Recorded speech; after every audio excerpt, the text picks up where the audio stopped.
Hello dears, welcome back to our channel. അപ്പോൾ guys, നമ്മൾ വാട്ട ഈറ്റിനിടെ എടുക്കുകയാണ്. രാവിലെ തന്നെ അപ്പവും മുട്ടയും ഇന്നലത്തെ മീൻകറിയായിരുന്നു ഗൈസ്. ഇങ്ങനെയൊക്കെയാണ് കേട്ടോ കഴിക്കുന്നത്, ഭയങ്കര ഇഷ്ടമാണ്. അങ്ങനെ അത് കഴിച്ചു ഗൈസ്. പിന്നീട് നമ്മൾ ഒരു 10-11 മണിയായപ്പോഴത്തേക്കും മിൽക്കി ബാറിൻ്റെ 2 ചോക്ലേറ്റ് കഴിച്ചു കേട്ടോ.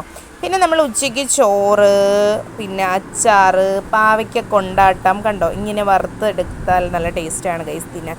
പിന്നെ തോരൻ, പിന്നെ ചമ്മന്തി, മീൻകറി, മീൻ പൊരിച്ചത്, അങ്ങനെ എല്ലാം ഉണ്ടായിരുന്നു. അപ്പോൾ അതെല്ലാം കൂടി കൂട്ടി ഒരു പിടി പിടിച്ചു ഗൈസ്. നല്ല അടിപൊളി ടേസ്റ്റ് ആയിരുന്നു കേട്ടോ. ഉച്ചയ്ക്കലത്തെ ഊണ് അടിപൊളിയായിരുന്നു. പിന്നെ ഒരു 2 മൈസൂർ പാർക്ക് കഴിച്ചു ഗൈസ്, ഭയങ്കര ഇഷ്ടമാണ്. അങ്ങനെ അത് കഴിച്ചു. പിന്നീട് വൈകിട്ടായപ്പോഴത്തേക്കും നമ്മളൊരു കോഫിയും ഒരു സമൂസയാണ് കഴിച്ചത്.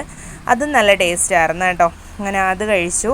പിന്നെ അതിനുശേഷം നമ്മൾ രാത്രി ആയപ്പോഴത്തേക്കും ഒരുപാടങ്ങ് വിശപ്പില്ലെങ്കിലും ഇങ്ങനത്തെ ഐറ്റംസ് ഭയങ്കര ഇഷ്ടമാണ്. ബെറോട്ടയും ഒറട്ടിയും ചില്ലി ചിക്കനും ആയിരുന്നു ഗൈസ്. Tata bye.